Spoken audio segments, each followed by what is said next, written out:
Ozzy Osbourne ou Dio? Quem é o verdadeiro rei do heavy metal? Hoje se prepara, porque a gente vai entrar numa treta que nunca teve fim.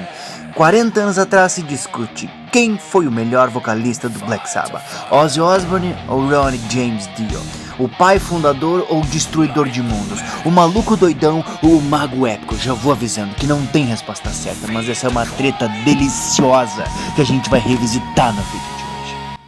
Uma das maiores discussões de todos os tempos no mundo do heavy metal. Eu tenho certeza que isso deva ser discutido acho que desde os anos 80. E agora a gente vai olhar pontos por pontos. Técnica, um momento em que cada um se perpetuou, o jeito que cada um canta. Bora que esse vídeo tá muito bom. Inscreva-se no canal, curte o sininho, bota ali o bagulho. Ozzy é o rosto original, a alma do Sabbath. Foi com ele que nasceram os riffs mais pesados e a base do metal como a gente conhece. Começando lá com Paranoid, War Pigs, Iron Man.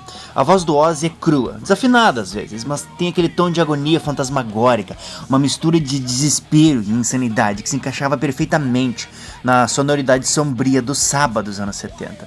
Ozzy não é um cara virtuoso na questão da voz, mas ele é icônico. E aqui que tá o ponto, a aura do Ozzy é mais importante do que a técnica. Ele é o homem comum, que parecia estar sendo engolido pelo próprio inferno quando cantava. E isso cria aquela identificação absurda com o público. Mas também tem a real. Depois de muitos anos de droga, treta, caos, Ozzy foi chutado da banda lá em 79. E ali parecia que o Sabbath ia morrer. Mas bom, o baixinho com a voz do trovão, a chegada do Dio, o salvador inesperado, a entrada de Ronnie James Dio, pequeno no tamanho, mas a voz gigante. Dio veio do Rainbow, já carregado de prestígio, mas no Sabbath ele redefiniu tudo. A voz era poderosa, afinada, operística e parecia que cada música virava uma batalha mágica e mitológica. Com Dio, o Sabbath lançou álbuns como Heaven and Hell, Mob Rules, que muitos fãs consideram até mais consistentes que boa parte da fase do Ozzy. Bom, Dio trouxe técnica e sofisticação, elevando a banda a um nível quase épico, enquanto Ozzy soava mais como o medo humano diante do desconhecido. Dio soava como aquele guerreiro que enfrenta o desconhecido de peito aberto, com espada na mão e armadura. Mas tem outro detalhe. Dio eternizou o eterno Metal Horns, que virou uma marca registrada do heavy metal. Ou seja, ele só não cantava, ele moldou uma cultura de um gênero. Mas a questão é que a comparação que a gente está fazendo aqui é aquela coisa... Vamos conversar. O Ozzy é aquele horror cru, o caos, a insanidade do metal nascendo. Já o Dio é a perfeição técnica, mitológica, uma elevação artística do heavy metal. Enquanto o Ozzy é emoção, o Dio é execução. O Ozzy é aquele punk dentro do metal, já o Dio é tipo um maestro, um negócio mais... uma finesse. E tem gente que diga, Ozzy criou o Black Sabbath e o Dio salvou ele. Mas a questão é que o legado do Sabbath é muito além dos dois. O Ozzy, fora do Sabbath, virou um império. Uma carreira solo mágica, linda, com tragédias como Randy Rhoads, lançou Crazy Train, fundou o Ozfest, reality show, virou praticamente o pai do heavy metal para várias gerações. Dio, por outro lado, seguiu com a banda como Dio. Imortalizou músicas como Holy Diver, Rainbow in the Dark. Sempre foi visto como um vocalista perfeito, aquele que nunca desafinava, mesmo velho e morrendo de câncer. Enquanto Ozzy virou uma lenda pela atitude, pelo carisma caótico, Dio virou aquela lenda pela voz estremecedora que nunca falhou, mesmo morrendo com sua aura mística. Bom, no fim das contas, Ozzy é esse ícone cultural maior. Sem ele, o Sabbath não teria explodido, talvez o metal nunca tivesse nem nascido. Mas Dio é o melhor vocalista, indiscutivelmente, tecnicamente, artisticamente, elevando o gênero para outro patamar. Ou seja, se você quer um fundador do metal, é Ozzy, mas tu quer um vocalista definitivo de heavy metal, Dio. Mas a questão é, eu quero saber de você, qual lado você fica? O doidão morcegueiro ou o mago dos chifrinhos? Comenta aí porque essa treta realmente nunca vai acabar, mas é fazendo isso aqui que a gente mantém o metal vivo. Mas agora a gente vai ter um pouquinho de uma aula de história, mas vamos voltar lá bem atrás. Lá em 79, quando Ozzy foi chutado do Sabbath, o mundo achava que era o fim da maior banda de metal de todos os tempos. E vamos falar real, ninguém acreditava que dava pra substituir o Ozzy, porque bom, apesar de ele ter as limitações ali, que fosse tecnicamente, a aura e a presença dele no palco é única e sempre foi e sempre vai ser.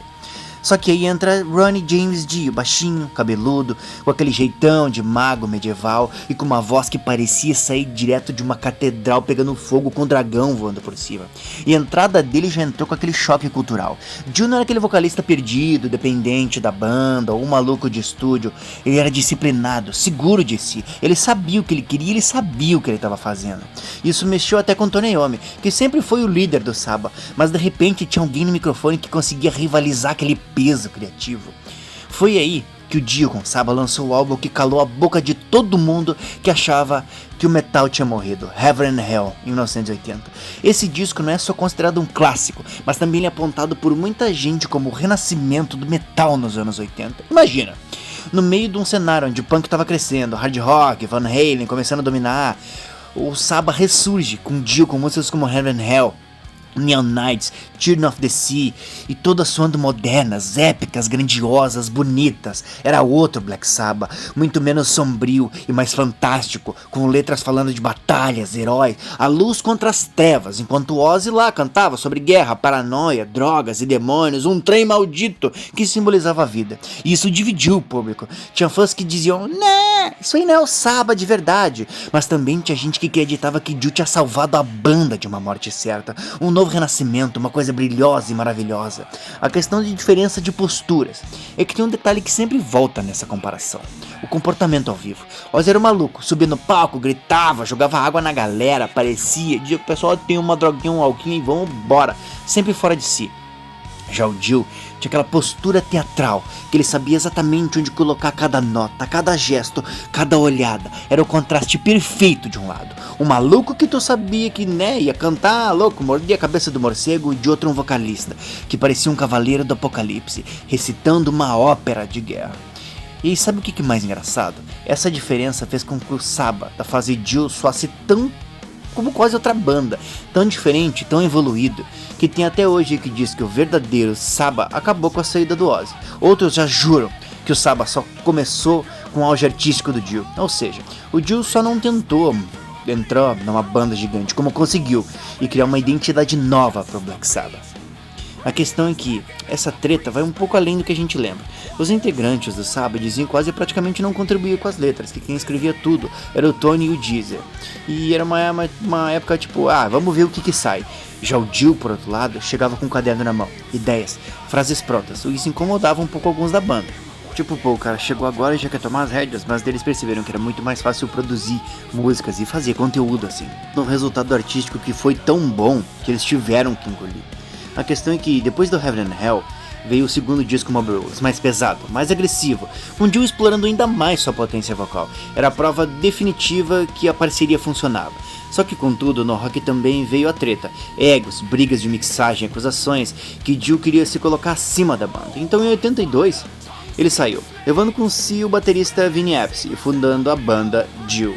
Ou seja, a era do Dio no Sabbath foi curta, mas intenso o suficiente para deixar uma marca eterna e para sempre.